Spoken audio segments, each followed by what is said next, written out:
आज पक्के करणार आहोत 20 मार्क. रायटिंग स्किल जो 20 मार्काचा महत्त्वाचा प्रश्न येतो, तो वन शॉट व्हिडिओमध्ये मी तुम्हाला सांगणार आहे.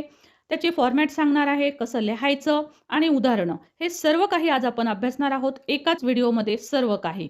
चला, तर महत्त्वाचं म्हणजे याच्यात प्रत्येक क्वेश्चनमधले 5 पैकी 5 मार्क्स मिळवण्यासाठी टिप्ससुद्धा मी तुम्हाला सांगणार आहे. सो व्हिडिओ शेवटपर्यंत जरूर पहा. बघा आता रायटिंग स्किलमध्ये काय येतं. सो सुरुवातीचा जो क्वेश्चन आहे, क्वेश्चन 5A मध्ये लेटर रायटिंगमध्ये 2 प्रकार येतात. इन्फॉर्मल लेटर किंवा तुम्हाला येतं फॉर्मल लेटर. सो तुम्ही कोणतं सोडवणार आहात? तर माझ्या मते तुम्ही इन्फॉर्मल लेटर सोडवायला हवं. त्याच्यानंतर दुसरा क्वेश्चन असतो म्हणजेच क्वेश्चन 5B असतो. इथे सुद्धा तुम्हाला इंटरनल ऑर असतं. डायलॉग रायटिंग तरी सोडवा किंवा ड्राफ्टिंग अ स्पीच सोडवा. सो तुम्ही कोणतं सोडवायला हवं? तर डायलॉग रायटिंगला जास्त मार्क्स पडतात. त्यामुळे डायलॉग रायटिंग तुम्ही सोडवलं पाहिजे. त्यानंतर नेक्स्ट क्वेश्चन असतो 6A मध्ये. सो याच्यामध्ये तुम्हाला इन्फॉर्मेशन ट्रान्सफरमध्ये 2 क्वेश्चन येतात. नॉन व्हर्बल टू व्हर्बल किंवा व्हर्बल टू नॉन व्हर्बल. तुम्ही कोणता सोडवाल? Verbal to non verbal. का? तर मार्क्स जास्त पडतात. टेबल फॉर्म असतो. शॉर्टमध्ये उत्तर लिहायचं असतं म्हणून. नेक्स्ट क्वेश्चन असणार आहे क्वेश्चन 6B. यामध्ये न्यूज रिपोर्ट येतो किंवा developing a story. So story prefer करा. जर बिगिनर्स असाल, तुम्हाला इंग्रजी फारसं लिहिता येत नसेल, तर स्टोरी लिहा. तुमचं इंग्रजी बऱ्यापैकी असेल, तर तुम्ही न्यूज रिपोर्ट लिहिली पाहिजे. सो हे झाले क्वेश्चन. प्रत्येक क्वेश्चन हा 5 मार्काचा असतो आणि लक्षात घ्या प्रत्येकाला इंटरनल ऑर आहे. म्हणजे दोन्हीपैकी एक, इथे पण दोन्हीपैकी एक, इथे पण दोन्हीपैकी एक, इथे पण दोन्हीपैकी एक. सो ऑफकोर्स तुम्ही जे 4 क्वेश्चन आहेत, यातले कोणतेही एक क्वेश्चन रेडी करू शकता. यातला इन्फॉर्मल लेटर करा, यामधला डायलॉग रायटिंग करा, यातला व्हर्बल टू नॉन व्हर्बल आणि यामधला स्टोरी करू शकता. आता हे तुमच्या लेव्हलनुसार ठरवा किंवा न्यूज रिपोर्ट करू शकता. आता प्रत्येकाचा फॉर्मॅट टिप्स सहित मी तुम्हाला सांगणार आहे. सुरुवात करूया लेटर रायटिंग पासून. हा आहे पहा इन्फॉर्मल लेटरचा फॉर्मॅट. सुरुवातीला तुम्हाला ॲड्रेस लिहायचा आहे. हाफ मार्क असतो. डेट याच पद्धतीनं लिहा की त्यात महिन्याच्या नावाचा उल्लेख आला पाहिजे. डिअर हे सॅल्युटेशन आहे, इथे हाफ मार्क असतो. त्यानंतर बॉडी ऑफ द लेटर 2.5 मार्कांसाठी असतं. याच्यामध्ये आपल्याला साधारणतः कमीत कमी 3 पॅरेग्राफ, जास्तीत जास्त 4 पॅरेग्राफ लिहायचे आहेत. हा शेवटचा पॅरेग्राफ कंपल्सरी असतो, ज्याला आपण एंडिंग पॅरा म्हणतो. याला हाफ मार्क असतो आणि हा कंपल्सरी असतो. हा तुम्ही पाठही करून ठेवू शकता. फिक्स लाईन्स तुम्ही पाठ करून ठेवू शकता. हा फर्स्ट पॅरा आणि हा क्लोजिंग पॅरा. कसा? तर तो आपला व्हिडिओ आहे, तोही तुम्ही पाहू शकता. त्याच्यानंतर एंडिंगला हाफ मार्क आहे आणि करेक्ट ग्रामरला 1 मार्क आहे. सो हा झाला महत्त्वाचा मार्किंग स्कीम आणि त्याचा फॉर्मॅट म्हणजे पत्र कसं लिहावं लागेल. सो सुरुवातीला पत्ता लिहायचा आहे आणि या पद्धतीनं आपल्याला हे लिहायचं आहे. डेट, त्यानंतर डिअर लिहायचं आहे. डिअर झाल्यावर आपल्याला 3 किंवा 4 पॅरेग्राफमध्ये पत्र लिहायचं आहे आणि शेवट या पद्धतीनं करायचं आहे बघा. युअर्स लव्हिंगली लिहू शकता. युअर लव्हिंग जर लिहिलं तर ह्याच्यापुढे सन किंवा फ्रेंड किंवा जे काही नाव असेल ते नाऊन लिहावं लागतं आणि लक्षात ठेवा की युअर्समध्ये इथे अपोस्ट्रॉफी एस नसतो. ही आहे फॉर्मल लेटरची मार्किंग स्कीम. फॉर्मल लेटरमध्ये आपल्याला 2 ॲड्रेस लिहावे लागतात.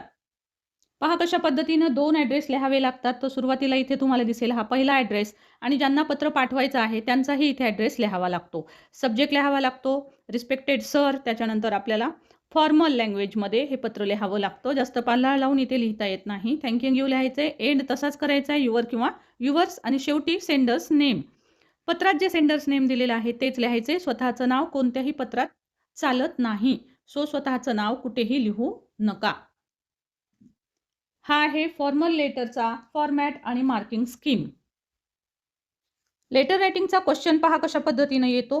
इथे लेटर रायटिंग दिलेले A1 और A2 दोन्हीपैकी एक सोडवायचं आहे.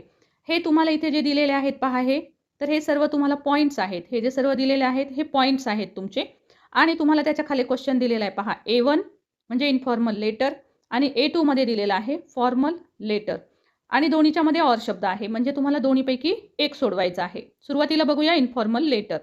इन्फॉर्मल लेटरमध्ये जर तुम्हाला पत्ता दिलेला असेल तर तोच लिहायचा असतो आणि पत्ता दिलेला नसेल तर आपण मनाने लिहायचा असतो. आता इथे तुम्हाला बघा युअर फ्रेंडला पत्र लिहायला सांगितलेलं आहे. यूज द गिव्हन पॉईंट्स असं दिलेलं आहे. ॲड्रेस दिलेला आहे पहा याच्यामध्ये. यू आर तुम्ही कोण आहात? तुम्ही प्रणव और भूमिका पाटील आहात. सो तुम्हाला इथलाच ॲड्रेस वापरायचा आहे. तुम्ही लेटर लिहित असताना तुम्हाला तुमचंच नाव लेटरमध्ये लिहावं लागेल. पहा इन्फॉर्मल आणि फॉर्मल दोन्हीसाठी सुद्धा हे सेमच पॉईंट असतात हे लक्षात घ्यायचं आहे. कारण आपण बॉडी ऑफ द लेटर जे लिहिणार आहोत ते आपल्याला ह्या पॉईंट्सचेच वाक्य बनवून आपल्याला लिहावे लागतात. सो आता इन्फॉर्मल लेटर बघा सुरुवात अशी केलेली आहे. इथे चुकून नाव लिहायचं राहिलेलं आहे. प्रणव पाटील. सो मी इथे ॲड केलेलं आहे. प्रणव पाटील सुरुवातीला पहिल्या लाईनला लिहूया आणि बाकीचा हा ॲड्रेस मनाने लिहिलेला आहे, कारण यामध्ये ॲड्रेस दिलेला नाही आहे. तुम्हाला जर ॲड्रेस दिलेला नसेल तर तुम्ही तो मनाने लिहावा लागतो. अशा पद्धतीनं हा एकाखाली एक येईल. या पद्धतीनं आपल्याला ॲड्रेस लिहायचा आहे, जसं आपण फॉर्मॅटमध्ये पाहिला. सो पहा, पत्र या पद्धतीनं जसं फॉर्मॅटमध्ये सांगितलं, डिअरने सुरुवात केलेली आहे. फ्रेंडला लिहायचं आहे. फ्रेंडचं नाव लिहू शकता. इथं डिअर आशना लिहिलेलं आहे. तुम्ही कोणतंही नाव लिहू शकता किंवा डिअर फ्रेंड लिहू शकता. हा पहा, पॅराग्राफ 4 सांगितले होते मी. 1, 2, 3, 4. हा क्लोजिंग पॅरा आहे किंवा एंडिंग पॅरा आहे. हा पहिला पॅराग्राफ. हा तुम्ही पाठ करून पण लिहू शकता जर बिगिनर्स असाल तर. फिक्स लाईन्सचा व्हिडिओ तुम्हाला इथे देईल, लिंक दाखवेल. सो जरूर तो पहा. आणि हा केलेला आहे त्याचा एंड प्रॉपरली. बघा, युअर्स लव्हिंगली. सो प्रणव पत्रामध्ये दिलं होतं, त्यामुळे आपण शेवटी प्रणवच नाव टाकलेलं आहे. तुम्ही स्वतःचं नाव इथे अजिबात लिहायचं नाही. आता बघूया फॉर्मल लेटर कसं लिहायचं. पहा, फॉर्मल लेटरमध्ये मी सांगितल्याप्रमाणे तुम्हाला 2 ॲड्रेस लिहावे लागतात. हा असणार आहे तुमचा पहिला ॲड्रेस, जो तुम्ही तुमचा स्वतःचा असेल. त्यानंतर पत्र ज्यांना पाठवायचं आहे तो आपण टू टाकायचा आहे आणि टूच्या नंतर आपल्याला पत्रात ज्यांना पत्र पाठवायचे त्यांचा पत्ता लिहिलेला आहे. अशा प्रकारे हे 2 ॲड्रेस असतात आणि ह्या दोन्हीही ॲड्रेसला हाफ हाफ मार्क असतो. बघा, फॉर्मल लेटर राहिलेलं कशा पद्धतीनं लिहिलेलं आहे. सब्जेक्ट, त्यानंतर रिस्पेक्टेड सर आणि आपण कोण आहोत, काय नाही, आय एम भूमिका पाटील किंवा आय डॅश भूमिका पाटील अशा प्रकारे सुरुवात केलेली दिसेल. आणि शेवट जो आहे तो युअर्स ट्रूली आणि शेवटी भूमिका पाटील हे नाव लिहिलेलं दिसेल किंवा तुम्ही प्रणव पाटील पण लिहू शकता. अशा पद्धतीनं तुम्हाला फॉर्मल लँग्वेजमध्ये ते लिहावं लागतं. आता नेक्स्ट क्वेश्चन पाहूया. Dialogue writing. डायलॉग रायटिंग हा पण 5 मार्कांचा क्वेश्चन असतो. अतिशय इझी असतो आणि हाच सोडवा. ह्याला 5 पैकी 5 मार्क डेफिनेट पडतात. आता यामध्ये तुम्हाला A-B-C अशा प्रकारे 3 बीट असतात. बघा, पहिलं बीट, या 3 बीट असतात पहा. पहिलं बीट आहे put the sentences in proper order. तर काय करतात, हे वाक्य जे आहेत ना, हे खालीवर वाक्य दिलेले असतात. ते तुम्हाला योग्य क्रमाने वाक्य लिहायचे असतात. इथे ट्रिक सांगते मी तुम्हाला. इथे ट्रिक अशी असते पहा, की याच्यामध्ये जनरली 2 प्रश्न देतात. सो पहिला प्रश्नच येणार. सो तुम्ही पहिल्यांदा शोधत असताना प्रश्न कोणते आहेत ते पाहायचे. इथं हा एक प्रश्न आहे. सो हा एक वाक्य असू शकतं पहिल्यांदा किंवा हा दुसरा एक प्रश्न दिलेला आहे व्हॉटचा. सो हे एक वाक्य असेल. सो आन्सर कधीच पहिले येत नाही. त्यामुळे आपल्याला हे किंवा हेच पहिले येणार आहे. सो थोडंसं 4ही वाक्य वाचा आणि विचार करा. सो पहिलं वाक्य यायला पाहिजे, व्हॉट आर यू डुईंग? त्यामुळे हे वाक्य आपण आधी लिहिलेलं आहे. ऑफकोर्स मग याच्यानंतर उत्तर लिहायला पाहिजे. म्हणून व्हॉट आर यू डुईंग नंतर उत्तराचे वाक्य शोधा, म्हणजे पूर्णविराम असलेले वाक्य. So I am reading a book आणि I am reading Wings of Fire. 2 उत्तर आहेत. सो आपल्याला पहिला आन्सर लिहावा लागेल, I am reading a book. आणि नंतरचा प्रश्न आहे, which book are you reading? मग त्याचं उत्तर लिहावं लागेल, I am reading Wings of Fire. So tips अशी आहे, प्रश्न पहिला, नंतर उत्तर, पुन्हा प्रश्न, पुन्हा उत्तर. बघा, बी-बीट याच्यामध्ये असं असेल, कंप्लीट द डायलॉग. सो तुम्हाला डायलॉग कंप्लीट करायचा आहे. सिम्पली तुम्हाला प्रश्नाचं उत्तर लिहायचं आहे. जसं की डू यू लाईक स्पोर्ट्स? तो उत्तर लिहायचं आहे तुम्हाला, पण ते उत्तर पूर्ण वाक्यात लिहायला हवं. ही टीप लक्षात ठेवा. टीप अशी आहे, पूर्ण वाक्यात उत्तर लिहा.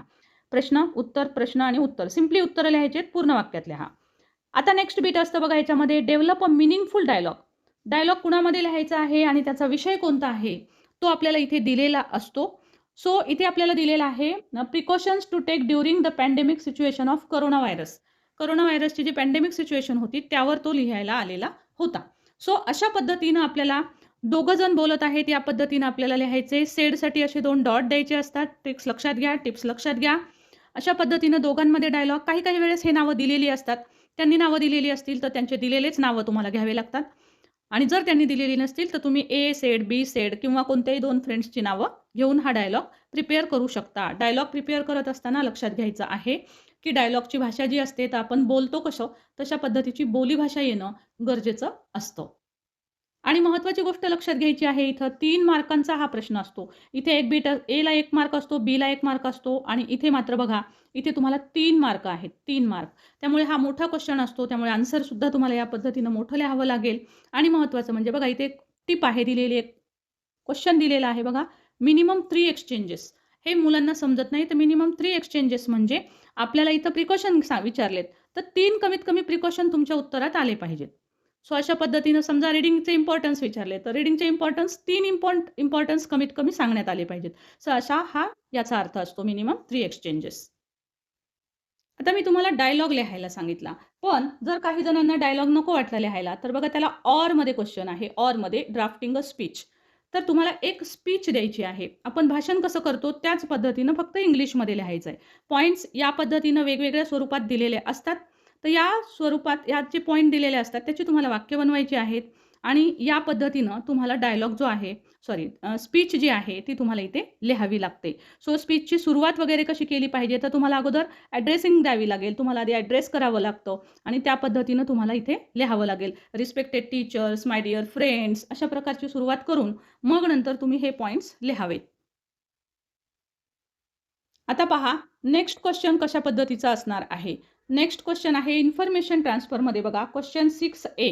क्वेश्चन 6A मध्ये तुम्हाला नॉन व्हर्बल टू व्हर्बल हा क्वेश्चन आहे. याला ऑरचा क्वेश्चन मी तुम्हाला सोडवायला सांगितलेला आहे. परंतु बघूया हा पण क्वेश्चन कसा सोडवतात. 5 मार्क आहेत. प्रत्येक ठिकाणी ग्रामरला मार्क आहेत. त्यामुळे ग्रॅमॅटिकली सेंटेन्सेस करेक्ट आले पाहिजेत याकडे लक्ष द्या. तर बघा इथे काय केलेलं असतं नॉन व्हर्बल टू व्हर्बलमध्ये तुम्हाला अशा प्रकारे कुठल्यातरी स्वरूपाची एखादी डायग्राम दिलेली असते. इथे पहा ट्री डायग्राम दिलेली आहे. सो अशी वेगवेगळ्या स्वरूपाच्या डायग्राम येऊ शकतात. ह्या डायग्रामचं आपल्याला नीट ऑब्झर्वेशन करायचं असतं आणि पॅरेग्राफ त्यांनी जेवढे सांगितलेत बघा right a paragraph with the given points. त्यांनी एक पॅरेग्राफ सांगितलेला आहे. सो तुम्हाला एका पॅरेग्राफमध्ये ह्या सगळ्याचं स्पष्टीकरण करायचं आहे किंवा ह्याचे वाक्य बनवून तुम्हाला ते लिहायचे असतात. अतिशय सोपा क्वेश्चन असतो हा सुद्धा. ज्यांना इंग्रजी लिहिता येतं ते आरामात लिहू शकतात. सो या पद्धतीनं आता इथे फक्त मेन पॉईंट काय लक्षात ठेवायचा आहे की तुम्हाला इथं हेडिंग द्यायला विसरायचं नाही आणि इथले प्रत्येक पॉईंट याच्यामध्ये कव्हर झाले पाहिजेत. म्हणजे यातल्या प्रत्येक पॉईंटवर तुम्हाला वाक्य बनवायचे आहेत. एकही पॉईंट यातला सोडू नका, नाहीतर तुमचे मार्क्स मायनस होऊ शकतात. आणि टायटलला प्रत्येक ठिकाणी 1 मार्क असतो, ग्रॅमॅटिकल मिस्टेकला मार्क असतो, त्यानुसार जरूर सोडवा. नेक्स्ट क्वेश्चन असेल पहा इथे तुम्हाला दिसेल ऑर. तर हा आहे व्हर्बल टू नॉन व्हर्बल. म्हणजे तुम्हाला काय केलं जातं अशा प्रकारे कुठल्या तरी एखादा पॅसेज किंवा असे काही वाक्य तुम्हाला इथे दिलेली असतात आणि याचं रूपांतर तुम्हाला या प्रकारे टेबलमध्ये करायचं आहे. व्हर्बल म्हणजे शाब्दिक दिलेलं असतं, नॉन व्हर्बल म्हणजे एखाद्या डायग्राममध्ये त्याचं तुम्हाला उत्तर लिहायचं असतं आणि ते थोडक्यात लिहायचं असतं. म्हणजे ते पूर्ण वाक्यात लिहायचं नसतं. आता इथे थोडा वेगळ्या प्रकारचा स्वरूपाचा प्रश्न आलेला आहे. इथे तुम्हाला डूज आणि डोंट्स दिलेले आहे. इथे तुम्हाला एक साधारणतः 8-10 वाक्य दिलेली आहेत आणि या वाक्याचं रूपांतर करण्यासाठी असं टेबल तुम्हाला करावा लागेल. एक डूजसाठी आणि एक डोंट्ससाठी. डूज म्हणजे ज्या गोष्टी तुम्ही करा त्या आणि डोंट म्हणजे करू नका. सो आता हे जे वाक्य आहेत ह्या वाक्यामध्ये तुम्हाला कोणती वाक्य करायला हवीत ते कराची वाक्य म्हणजे पॉझिटिव्ह सेंटेन्सेस डूमध्ये लिहा, निगेटिव्ह सेंटेन्सेस डोंटमध्ये लिहा.